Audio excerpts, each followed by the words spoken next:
ಮುಂದೆ ಕುಂಭರಾಶಿ. ರಾಶಿಗೆ ರಾಹುವಿನ ಅನುಕೂಲ ಇದ್ದೇ ಇದೆ. ಜನ್ಮದ ರಾಹು ಮಾತ್ರ ಅದು ಒಂದು ಬೇರೆ ದೋಷ. ಆದರೆ ಕುಂಭ ರಾಶಿಯಲ್ಲಿ ರಾಹು ಅಂಥ ಮಾರಕ ಅಲ್ಲ. ಆರೋಗ್ಯದಲ್ಲಿ ಸ್ವಲ್ಪ ಸುಧಾರಣೆ ಆಗ್ತದೆ.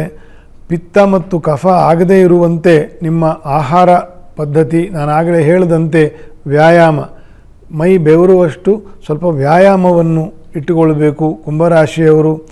ಇಲ್ಲದೆ ಹೋದರೆ ನಾವು ಕುಂಭ ಅಂದರೆ ಒಂದು ಮಡಕೆ ಇದ್ದಂಗೆ ಇರಬೇಕಾಗ್ತದೆ. ಹಾಗಾಗಿ ಸ್ವಲ್ಪ ಚಟುವಟಿಕೆ, ಚೈತನ್ಯವಾಗಿರ್ತಕ್ಕಂತಹ ಒಂದು ಮಾಸವೂ ಆಗಿದೆ ಇದು. ರವಿಯ ಸ್ವಕ್ಷೇತ್ರದ ತಿಂಗಳು ಅಂತ ಹೇಳಿದ್ದೀನಿ. ಹಾಗಾಗಿ ಆಹಾರ ಕ್ರಮದಲ್ಲಿ ಮತ್ತು ವ್ಯಾಯಾಮದ ವಿಷಯದಲ್ಲಿ ಸ್ವಲ್ಪ ಹೆಚ್ಚಿನ ಕಾಳಜಿ, ಗಮನ ಇರಬೇಕು ಕುಂಭರಾಶಿಯವರಿಗೆ.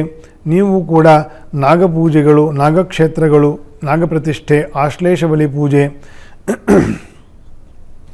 ನರಸಿಂಹದೇವರ ಪ್ರದಕ್ಷಿಣಾ ನಮಸ್ಕಾರ, ಅಭಿಷೇಕ ಸೇವೆಗಳು, ಇದನ್ನು ನಿಮ್ಮ ಕೈಲಿ ಯಾವುದೇ ಆಗುತ್ತೋ ಅದನ್ನು ಶಕ್ತಾನುಸಾರ ಮಾಡಿ ಕೈ ಮುಗಿಯತಕ್ಕಂಥದ್ದು ಕುಂಭರಾಶಿಗೆ.